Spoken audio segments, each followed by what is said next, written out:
Hey, hey, hey. So I was watching one of my favorite YouTubers, Fun Size Steffi, and she was doing this really cool video on mental health, answering some very cool questions. And apparently it's from a booktube tag, which she got from What Victoria Read, and it's really neat. A lot of people from the book community on YouTube are doing this, and it's awesome. It's getting people to talk about mental health, and that is always a good thing. Unfortunately, I'm not much of a book reader these days. I haven't read any non-biographies or any book from the last 100 years in a very long time. So Steffi was awesome enough to actually write 10 questions for me so that I can be included in on this. And I would love if you would check out her video. I will have a link in the description. And let's get people talking about mental health. It's important.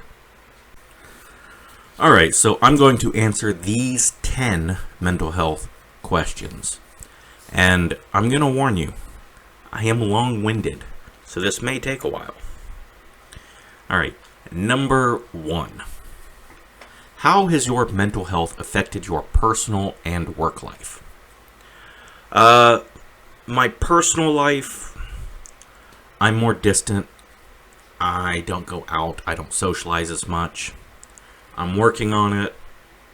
Granted, a lot of my socializing, even before the quarantine, it was mostly done online.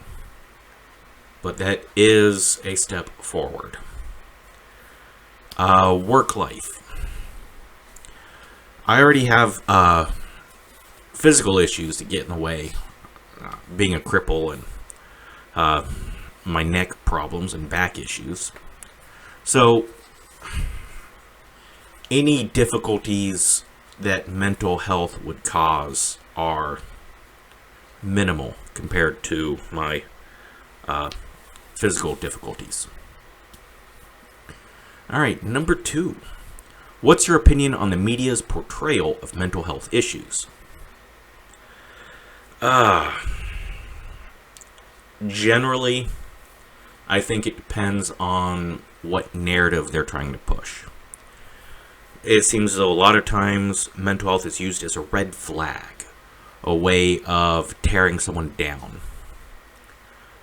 But there are the occasions where they use some mental health as a way to excuse someone's actions. They definitely treat mental health differently depending on what narrative they're trying to push. Now, as far as movies and pop culture and whatnot, I think in a lot of ways it's better. It used to just be the crazy person was the crazy person. And now they've really thrown in a lot of quirky people, which is somewhat annoying, but it's better to be portrayed as quirky than it is to be portrayed as dangerous or scary. Do you think celebrities have a good or bad effect on our mental health? 25 years ago, I remember writing a paper in school about the negative effects celebrity culture has on females. You open up a men's magazine and it is full of scantily clad females saying if you buy this product, you can have this female. They were treated as objects. But then you open up a women's magazine and scantily clad women saying if you're not this, then you're worthless and buy this product so you can be like her. Just awful. And as far as women's body positivity, we've really come forward in a lot of ways. Unfortunately, we have taken huge steps backwards. Uh, there are some celebrities that are speaking out in positive ways and using their platform to help with people. Suicide prevention has taken many, many leaps forward. However, people take it too far sometimes. Adele was a big girl, and people praised her for being confident and whatnot. Great. That's awesome. She's a talented, wonderful person. Now she has lost weight and gotten thin, and that's good. It's good for your health and awesome. Great for her. People want to attack her, saying, oh, what was wrong with being big? Dude. Positivity goes both ways. I mean, yeah. There's always going to be celebrities. This cancel culture is awful. So, overall, I'd say for every step forward, we take a step back. And celebrities have never been very good for anything. So yeah, overall, it's not really changed in the last 50 years with celebrities. I doubt it ever will. What do you do to support your mental health? Medication, actually. It's time to take that. Good timing, I guess, huh?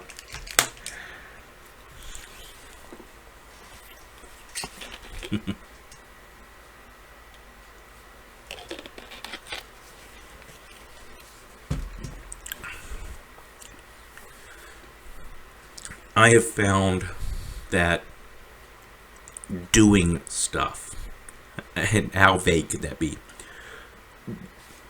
Making videos is great. It really helps. It helps me a lot. I open up, I talk about things, I'm making something and then putting it out into the world. It's great. It helps me. Some people going to the gym, getting that good workout and that endorphin rush. It's great. I like to go hiking. I like to get my cane and hobble. The zoo was my favorite place. Where I'm currently located, there's no zoo nearby. But I really like to go to the zoo. It was 1 and 2. It's like a mile and a half-ish. Nice long walk. Looked at the animals. I liked it. Driving. Driving is nice. Listening to the music while I drive and just zone out. Not zone out like driving in oncoming traffic, though. That'd probably be bad for me. And everyone else on the road. What advice would you give to the younger you? I would love to go back and tell myself, you learn from mistakes. So don't be so fucking scared to take a chance from time to time. Like, what? You're gonna screw up. Cool. You'll get a fun scar, a silly story, and you'll learn a lesson. What's your opinion on open discussion on mental health, and how would you approach this when talking with family or friends? Oh, I think open discussion is absolutely one of the best things we can do. it takes a lot of the sting out. Now, when talking with friends and family, yes, being open is great. I don't always open the floodgates. You got to ease people into it. Because one thing about mental health that people don't really talk about so much is as wonderful as it is to share and have these group therapy sessions, you're not talking to a wall. What you say to people who care about you matters to them. They want to help. They don't know how. People always want to say, you're depressed. Okay, well, what are you depressed about? Let's get your mind off of it, or let's cheer you up. Like, they want to help. They want to fix it. They want to wave that magic fucking wand and just boom, you're cured. Because I love you, I care about you, and I want to fix it. So yeah, yes, it's great to open up to people. Just baby steps. If you're going to include them on your journey to healing, I would don't sprint. Take them on the journey with you. Be patient with them, and they should be patient with you. Is there stigma around your condition? Yes. Yes, there's stigma around most mental health issues. Some more so than others. But yeah, there's definitely stigma. One thing that people probably don't expect and may not even realize is there's a lot of stigma amongst each other. You have anxiety. Okay. Well, I have anxiety. My anxiety is worse. My anxiety affects me more than yours. You have post-traumatic stress. From what? My post-traumatic stress is from, man,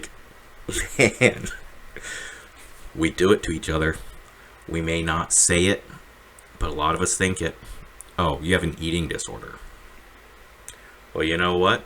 I have panic attacks. All you gotta do is eat. I can't breathe. Yeah. There is a stigma from both sides. What is your diagnosis, and how am I being treated? I have been diagnosed with anxiety, depression, and post-traumatic stress disorder, which I don't like. I'm not a fan of PTSD as a terminology. I think it is a blanket statement that is being used incorrectly, in my opinion, when it comes to people in the service. This may be controversial. When I think of post-traumatic stress disorder, I think of someone who was a victim of an attack, or they witnessed a terrible, terrible thing, and that traumatic event overloaded them in a way that they have trauma after the event. Whereas I think what a lot of soldiers suffer from, it's cumulative. It's like cumulative stress reactionary syndrome. Yeah, CSRS. Sounds better. Because it's like, okay, well, what happened? Fuck, 150,000 things. And every bad thing is mixed with a good thing. And then there's guilt of the good things that are mixed in with the bad things. And, like, it's not... When I think of post-traumatic stress disorder, I think of a singular incident. Or I think of mostly negative, traumatic things. Whereas what many of us deal with are a lot of different things of varying levels of bad, with some amazing, wonderful things with varying levels of fantastic and awesome. So, yeah. I don't like PTSD being used as a blanket statement for some bad shit happened.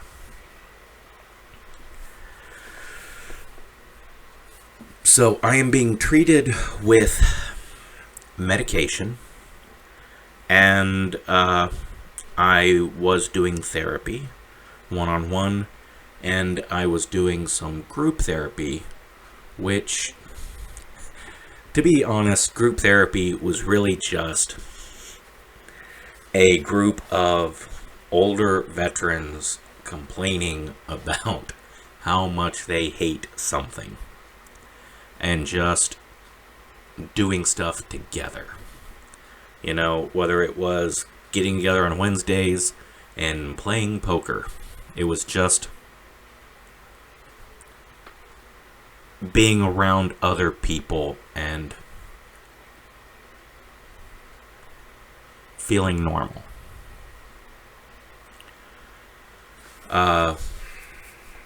Now my therapy generally is making videos, which it was a therapist that got me into making YouTube videos anyways. What's the hardest part about your mental health?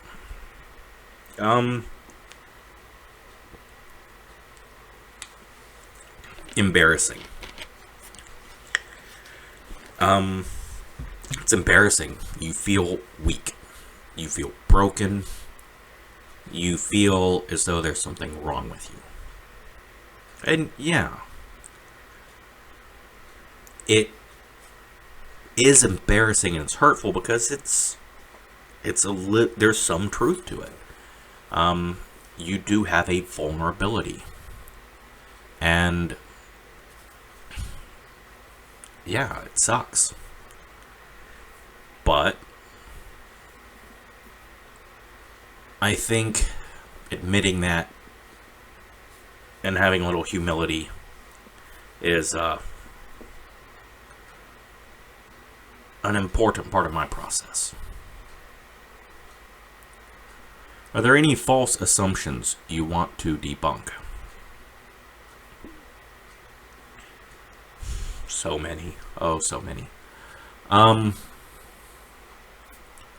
would just like to let everyone know. The warning signs are not billboards on the side of the highway. Experts with training don't always catch the signs. And even if you catch the signs, it doesn't mean you can stop people from doing these things. And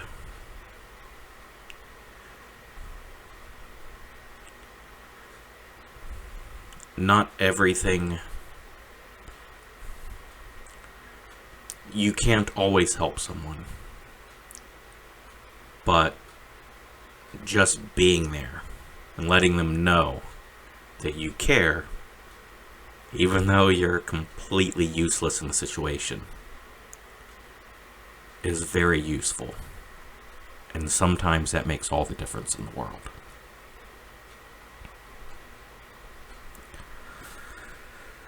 So those were 10 those were 10 fantastic questions from Fun Size Steffi. And please follow the link in the description, watch her video, and tag someone else. Send these questions or send the booktube questions. Send them both. It's great to get people talking about this. So I hope you are doing great. And I hope those around you are doing great. But life's not easy. But it's the only one we got. So let's do the best we can, okay? Have a great night.